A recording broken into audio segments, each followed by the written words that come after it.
चौपल, बाल चौपल, बाल चौपल। सहकार रेडियो पर ढेर सारी मस्ती और जानकारियाँ।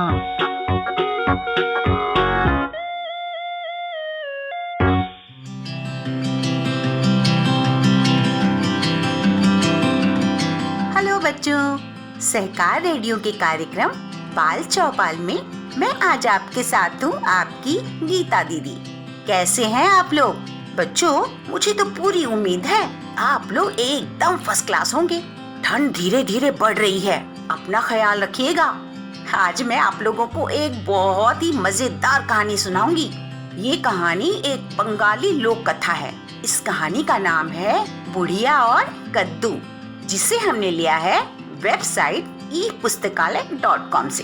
तो सुनिए कहानी बुढ़िया और कद्दू।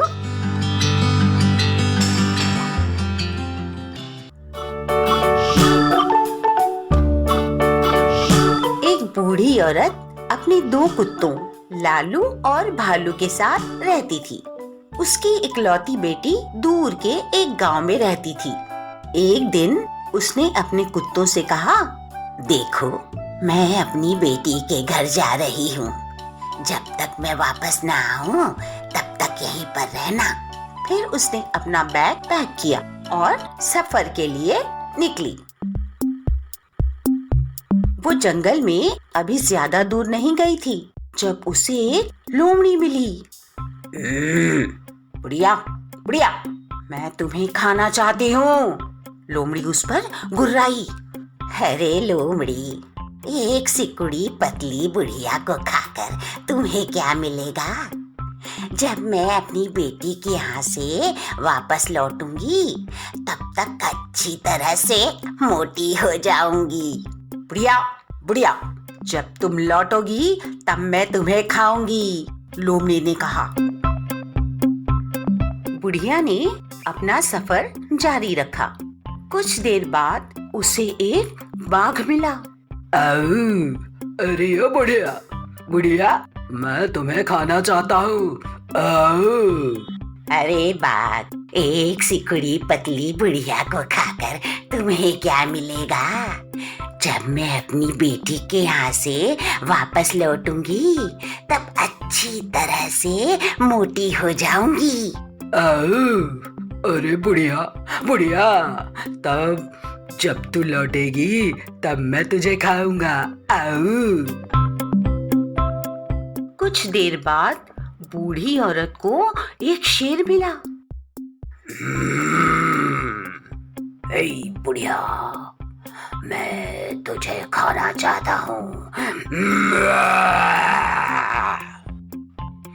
अरे शेर, एक सिकुड़ी पतली बुढ़िया को खाकर तुम्हें क्या मिलेगा? जब मैं अपनी बेटी के यहाँ से वापस लौटूंगी तब अच्छे से मोटी हो जाऊंगी। बुढ़िया, तब मैं तुझे खाऊंगा। हाय। कुछ समय बाद बूढ़ी औरत अपनी बेटी के घर पहुंची। अरे बेटी, मेरी यात्रा काफी भयानक रही। पहले मैं एक लोमड़ी से मिली, फिर एक बाघ और फिर एक शेर से। सभी मुझे खाना चाहते थे। तुम चिंता मत करो माँ, हम उसके बारे में जरूर कुछ सोचेंगे। लेकिन पहले तुम आराम करो और कुछ खाना खाओ, बेटी ने कहा। बुढ़िया अपनी बेटी के साथ 3 महीने रही। उस दौरान उसने इतना बढ़िया खाना खाया कि वो अच्छी तरह से मोटी और गोल मटोल हो गई। जब घर वापस जाने का समय हुआ तो बुढ़िया ने अपनी बेटी से पूछा, बताओ मैं क्या करूं? जंगल में सभी जानवर मुझे खाने के लिए इंतजार कर रहे होंगे। देखो माँ, मेरे दिमाग में एक योजना है, बेटी ने कहा। और फिर वो बगीचे में गई। वहाँ उसने खेत में से सबसे बड़ा कद्दू तोड़ा। उसने कद्दू को ऊपर से काटा और उसे खोखला किया। माँ, तुम कद्दू में घुस जाओ, फिर मैं उसे धक्का दूंगी और फिर वो तुम्हें सीधा घर ले जाएगा। अलविदा माँ। अलविदा बेटी, बुढ़िया ने जवाब दिया। फिर वे एक दूसरे के गले मिले। बेटी ने कद्दू को ऊपर से बंद कर दिया और फिर उसने उसे जोर से एक धक्का दिया। जैसे जैसे कद्दू लुढ़का, बुढ़िया ने एक गीत गाया। चल मेरे कद्दू ठुमक ठम, घर पहुंच और फिर ले दम। जब कद्दू बाघ के पास पहुंचा तो बाघ ने दहाड़ते हुए कहा, आओ कद्दू, तुम बड़े रसीले हो, लेकिन मैं तो बुढ़िया का इंतजार कर रहा हूँ। आओ। फिर बाघ ने कद्दू को एक और धक्का दिया। जैसे जैसे कद्दू लुढ़का, बुढ़िया ने एक गीत गाया। चल मेरे कद्दू ठुमक ठम, घर पहुंच और फिर ले दम। जब कद्दू शेर के पास पहुंचा तो शेर ने दहाड़ते हुए कहा, कद्दू, तुम बहुत रसीले हो, हाय, लेकिन मैं तो बुढ़िया का इंतजार कर रहा था, हाय। फिर शेर ने कद्दू को एक और धक्का दिया और जैसे जैसे कद्दू लुढ़का, बुढ़िया ने एक गीत गाया। चल मेरे कद्दू ठुमक ठम, घर पहुंच और फिर ले दम। लेकिन जब कद्दू लोमड़ी के पास पहुंचा तो लोमड़ी बुढ़िया की चाल को ताड़ गई।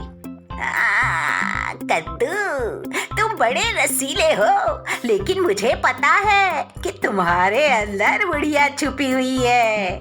फिर लोमड़ी कद्दू पर उछली और उसने उसके 2 टुकड़े किए। उसे अंदर बुढ़िया मिली। बुढ़िया बुढ़िया, अब मैं तुझे खाने जा रही हूँ, लोमड़ी चिल्लाई। अरे लोमड़ी, तुम मुझे जरूर खाओ, पर उससे पहले मुझे अपना घर एक बार फिर से देख लेने दो। बुढ़िया ने हाथ जोड़कर विनती की।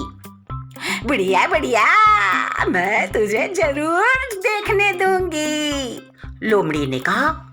जब वे बुढ़िया के घर पहुंचे तो बुढ़िया जोर से चिल्लाई, लालू भालू, अरे मुझे बचाओ, अरे मुझे बचाओ। बुढ़िया के दोनों बड़े कुत्ते दौड़े दौड़े आए और उन्होंने लोमड़ी का पीछा किया।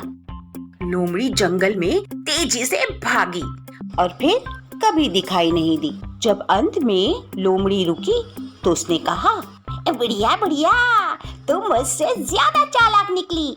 अब मेरे पास खाने के लिए सिर्फ कद्दू ही बचा है। उसके बाद लोमड़ी ने बुढ़िया को दोबारा कभी परेशान नहीं किया।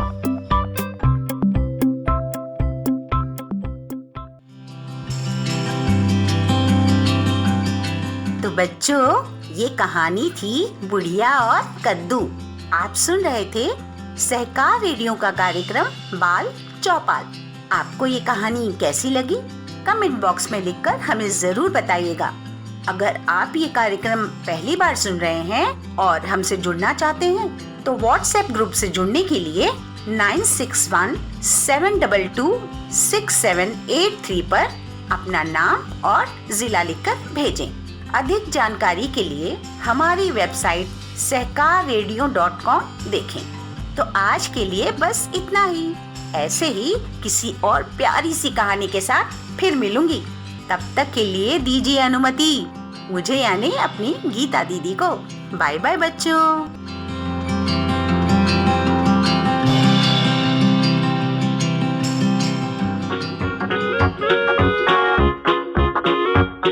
बाल चौपाल, बाल चौपाल, बाल चौपाल। सहकार रेडियो पर ढेर सारी मस्ती और जानकारियाँ।